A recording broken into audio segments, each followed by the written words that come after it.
All right, hi everyone. We're here at ISC West 2018. I'm here with Steve Van Til. He's the CEO of Brivo. How you doing, Steve? Great to have you. Great. It's a pleasure to be here, Paul. So, how's the show been going? I know we're early in the show, but what's your first impressions of the show? My first impression is it's a very well-populated show. A lot of people here, a lot of energy, so I think it's a great opening. Yeah, and what is the company highlighting this year? What are some of the things you're highlighting at the booth? So I'd say the new messaging that we're having this year focuses on the fact that Brivo has become a unified security platform. Those of us who know us know we started out with just access control, then we added video. Now we've got access control plus video plus visitor management plus elevator control plus data integrations plus API. So it's really become a single system of engagement for anybody who has all of those security needs.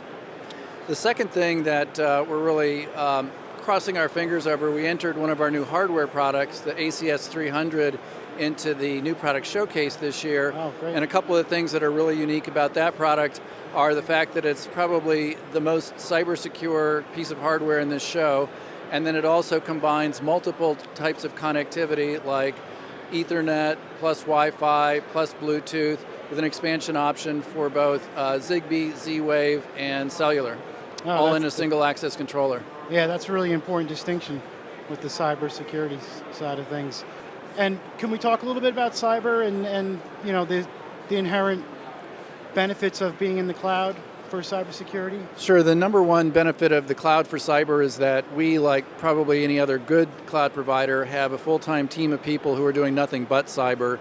If you look at most server systems that are installed inside of customer premises, especially in smaller businesses, they don't have any full-time people or any people at all paying attention to the cybersecurity of that platform.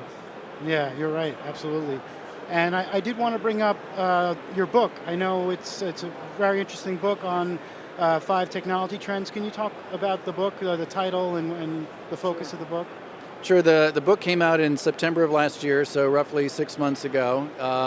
It's about the 5 forces that are transforming not only the security industry, but many other industries, and that includes cloud, mobile, social, big data, and Internet of Things. So what I tried to do in the book was show how these much, much larger technology trends that are present in every industry are intersecting with the security industry in particular, and the kind of changes that they're bringing about. Yeah, that's a good point. And if we could talk a little bit more about the cloud, that's one of the 5 you mentioned. I know, the adoption of the cloud has been a little slow, but it seems to be picking up some speed the past couple of years. Can you talk a bit about adoption of cloud here in the security industry? Do you see acceleration in that area? Yeah, so I agree with you on 2 things. Number one, it's been slow in the security industry. I would say we're probably about 7 years behind the adoption curve that you would see in enterprise application software. Mm-hmm. So to throw a few numbers around that, penetration in the security industry is probably around 5% of new system purchases. That's about the best data I've seen. If you look at the equivalent number for enterprise application software, that number is more like 75 or 80%. And so I think right now that we're seeing the early signs of acceleration. We're seeing a number of startups coming in and representing themselves as cloud companies. We're seeing a number of existing enterprise application providers creating a cloud offering, and so those are early signs. But if you project that, I think we're really right now at the very beginning of the 5-year period where the industry goes from 5% adoption rates to 85% adoption rates. Wow, that's really, really big push there. That's interesting. And I know you have an interesting opinion on this. Do you see a time when we're all cloud, 100% cloud?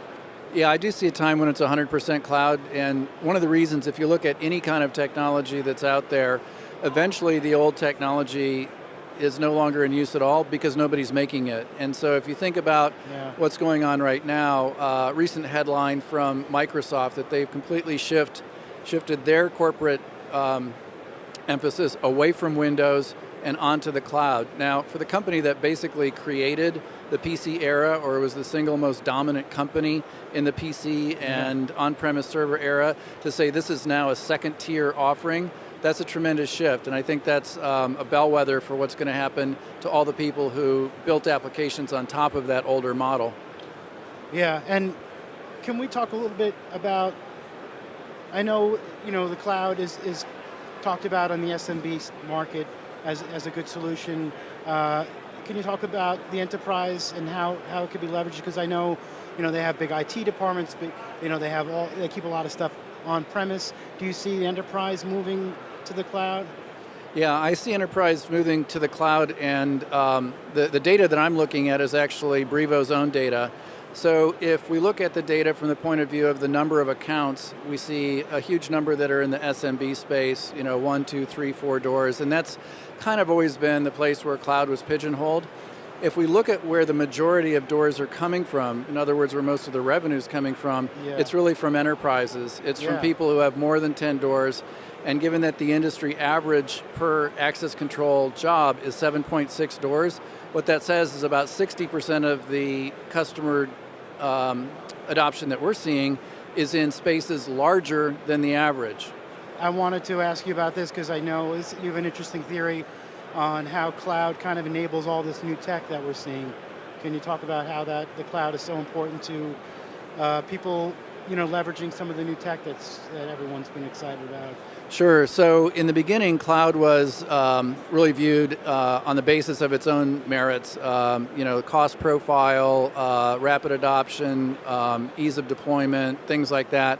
If you look at everything that's happened since those early days, every new technology of any interest whatsoever is built on the cloud. So, for example, let's start with mobile. You don't have mobile unless there's a cloud on the back end powering all the apps that are on your phone. So you can't really say, I'm not going to be doing cloud unless you're willing to also forego mobile.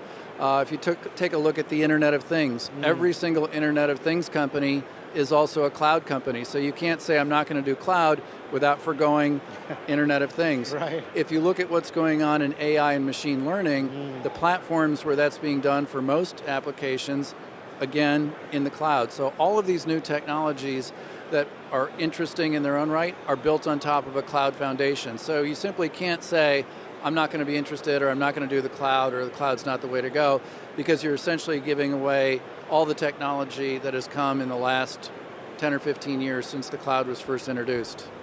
Yeah, that's a great point, succinctly put. I mean, it's really the equivalent of living in a cave at this point. All right, well, great. Thank you, Steve, for giving us some time. It's always a pleasure to talk with you. And, sure, my have pleasure. A great show. Thank you. Thanks, Paul.